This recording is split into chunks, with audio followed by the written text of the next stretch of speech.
Hello, I'm Nicolene Weil, and I'm a solar physicist at NASA's Goddard Space Flight Center. What we're looking at right now is imagery from the Solar Dynamics Observatory. All of the dynamics and activity that's going on in the solar corona, the sun's atmosphere, which is what I study. What we're seeing here is a filament, and it looks very dark, and it looks like it's actually maybe even on the surface of the sun. But we can see as the sun rotates around that actually it's suspended high up in the atmosphere away from the surface. When viewed from this angle, we call them prominences. This material is held up in the corona by twisted magnetic fields. We're looking at the solar corona in extreme ultraviolet at 171 angstroms, which is a wavelength that our eyes cannot see. My favorite thing is all of these magnetic loops that you can see on the sun, how dynamic these magnetic loops are, just telling us how much change and evolution and activity there is on the sun at all scales.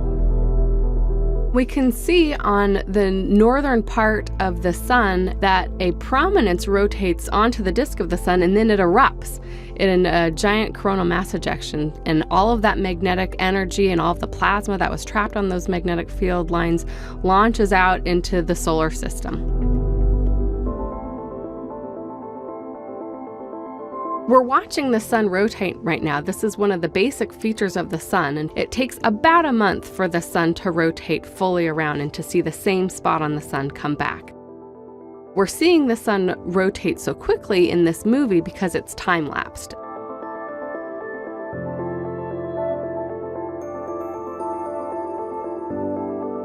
When the sun jumps around, that's actually the Solar Dynamics Observatory moving around and pointing in different directions. Sometimes they have to point away from the sun so that they can calibrate their sensors, the cameras.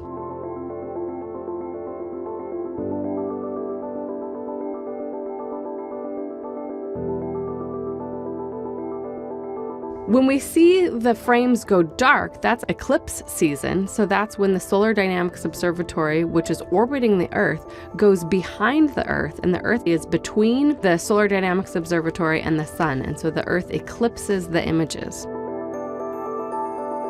These really bright spots, called active regions, have concentrated magnetic field and concentrated heating because of this extra magnetic field and the extra energy due to it. There are more active regions during solar maximum and fewer active regions during solar minimum, and often these active regions can lead to solar eruptions such as solar flares and coronal mass ejections. I study the coronal heating problem. That is, why is the solar corona so much hotter than the solar surface below it? And we know that it has to do with the magnetic field, which is constantly dynamic and evolving and ejecting energy into the solar corona. And you can really get a sense of that when you watch these Solar Dynamic Observatory movies.